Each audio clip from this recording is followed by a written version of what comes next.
సమాచారం కోసం 95 న్యూస్ ఇప్పుడు యాప్ లో మీ ముందుకు వచ్చింది.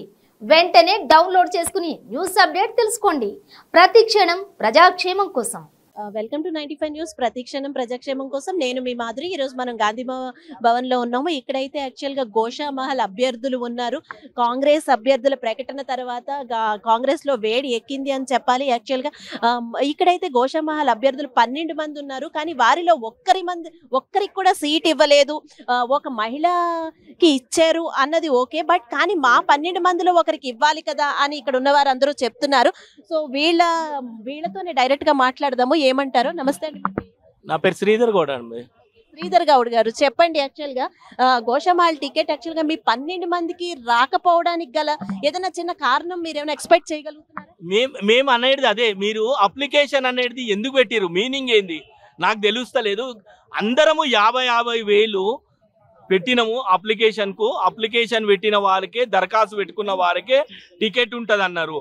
అసలు అప్లికేషన్ పెట్టుకుని ఆవిడకి ఇచ్చారు, ఆవిడకి ఖైరతాబాద్ ఎక్స్పెక్ట్ చేస్తే గోషామహల్ ఇచ్చారు అంటున్నారు.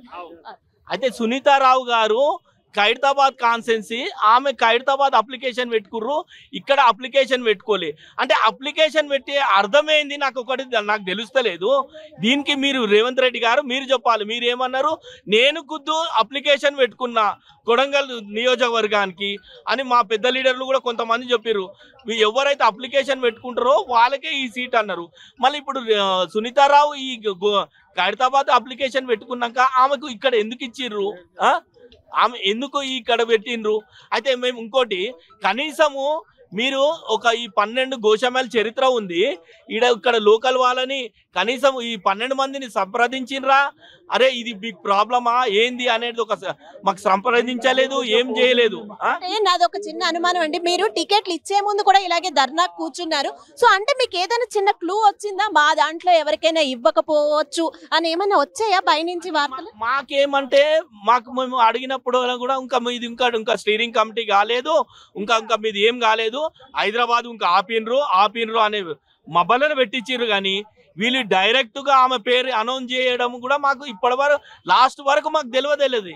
అది ఫస్ట్ లిస్ట్ లా, అది ఇంకోటి ఏంది తప్పు ఏమనేది క్లీన్ షిట్ ఉందంట, గోషామహల్ ఏం అలిగేషన్ లేదు అని టీవీలో చెప్తున్నారు. అది ఎంత మటుకు సాధ్యమో, ఇంత అలిగేషన్ లేని మీరు కూడా వింటున్నారు కదా, ప్రెస్ వాళ్ళు వింటున్నారు. మేము టీవీలలో ప్రతిసారి చెప్తున్నాం, మీడియా నుంచి మేము గత నెలల నుంచి మేము కూడా ఎక్కడైనా లోకల్ వాళ్ళకి ఇవ్వాలి, బయటి వారికి ఇవ్వద్దని మేము ప్రత్యేకంగా పదే చెప్తున్నాము. ఎక్కడ అడిగినా మేము 12 మంది అప్లికేషన్ పెట్టుకున్నాము, మా దాంట్లో ఎవరికైనా ఇవ్వండి అని పదేగా చెప్తున్నాము. కానీ ఇవన్నీ కూడా స్టీరింగ్ కమిటీ వాళ్ళకు కూడా మేము జానారెడ్డి గారికి ఇచ్చినాము, ఠాకరే గారికి ఇచ్చినాము. మేము మా 12 మంది లోపలనే ఇవ్వాలి, బయట వారికి ఏమి ఇవ్వద్దు అంటే ఓకే, మేము మాకు అన్ని తెలుసు. రేవంత్ రెడ్డి గారికి కూడా, ప్రెసిడెంట్ గారికి కూడా ఇది ఇచ్చాము. ఇంకోటి అంటే అధిష్టానం ప్రకారమే ఇచ్చాము. యాక్చువల్ గా రేవంత్ రెడ్డి గారి ఒక్క డెసిషన్ కాదు అంటున్నారు. తర్వాత గెలుపు గుర్రాలకి ఇచ్చాము, ఈసారి కాంగ్రెస్ విన్ అవ్వాలి అంటున్నారు. మరి ఏంటంటారు, ఈ గెలుపు గుర్రాల్లో ఈ 12 మంది ఉండరనా?